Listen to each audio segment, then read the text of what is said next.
खबर चंबा से है। चंबा जिले के सलूनी उपमंडल की ग्राम पंचायत सनूह के प्रस्तावित विभाजन को लेकर विवाद एक बार फिर गहरा गया है। पंचायत विभाजन में किए गए फेरबदल से ग्रामीण असंतुष्ट नजर आ रहे हैं। उनका कहना है कि जिला प्रशासन द्वारा सुझाए गए बदलाव भौगोलिक परिस्थितियों और स्थानीय सुविधाओं के अनुरूप नहीं है। ग्रामीणों का आरोप है कि कई गांवों को असुविधाजनक तरीके से जोड़ा जा रहा है, जिससे भविष्य में प्रशासनिक दिक्कतें बढ़ सकती हैं। इसी मुद्दे को लेकर ग्रामीणों ने डीसी चंबा से मुलाकात कर अपनी आपत्तियां दर्ज करवाई और मांग की कि पंचायत विभाजन का निर्णय स्थानीय जन भावनाओं और क्षेत्रीय जरूरतों के आधार पर लिया जाए। फिलहाल इस मुद्दे को लेकर क्षेत्र में रोष बना हुआ है।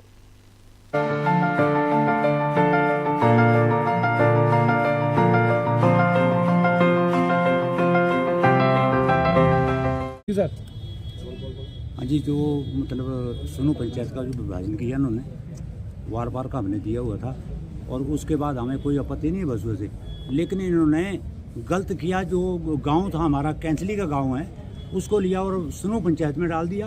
और जो कि 50 मीटर पर हमारी ज़मीन बसुओं में बढ़ती है, हम वहाँ जाएंगे, हम 5 किलोमीटर पीछे नहीं जाना चाहते हैं। तो इन्होंने अपनी मर्जी से ये काम कर रहे हैं, हमें ये मंजूर नहीं है। सर हम जो है सुनो पंचायत से, सुनो पंचायत में रेजुलेशन करा कि सुनो पिताई टीचर और मैं सुनो पंचायत का रहने वाला हूँ। हमारी समस्या ये है कि हमने जो पिछले पंचायत विभाजन का प्रस्ताव पड़ रहा था, उसमें हमने प्रस्ताव डाला था कि भाई ये पंचायत हमारी दरियावार पार सुनू एक पनोका बाड़ी पंचायत बने। और उसके साथ उन्होंने जब प्रस्ताव लिखा सेक्रेटरी महोदय ने, तो उसमें उन्होंने लिखा कि भाई ये 3 पंचायतें हम बनाते थे और 3 पंचायतों में जो एक भसुआ, एक सुनू और एक बाड़ी पनोका पंचायत बनाई जो।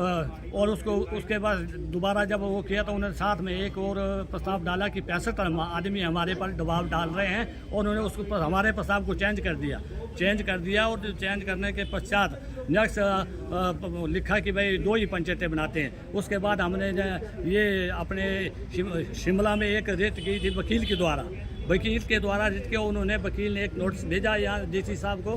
तो मैं उस दिन उपस्थित होने के पश्चात जब डीसी साहब महोदय ने कहा कि भैया हाँ वो 3 पंचायतें बन जाती हैं, लेकिन उन्होंने कहा कि आप वो ग्राम सभा में जाओ। तो ग्राम सभा तो हमने पास जब करवा चुका, हमने दोबारा क्यों जाना था ग्राम सभा। तो हमने वो उस वक्त भी कहा कि हम कोर्ट में जाएंगे, लेकिन उन्होंने कहा हम इस चीज़ों को नहीं बोले। तो आज भी डीसी साहब महोदय से हम आए कि या तो एक पंचायत रहे या हमारी पंचायत पनोका बाड़ी को दरिया पार अलग किया जाए, जो अन्यथा विभाजन नहीं हो। नहीं तो हम आगे कोर्ट के लिए भी जा सकते हैं, क्योंकि पहले भी हाई कोर्ट से हमने डीसी साहब को ये अवगत करवाया था। उन्होंने कहा कि नहीं तो हम दोबारा हाई कोर्ट भी जा सकते हैं।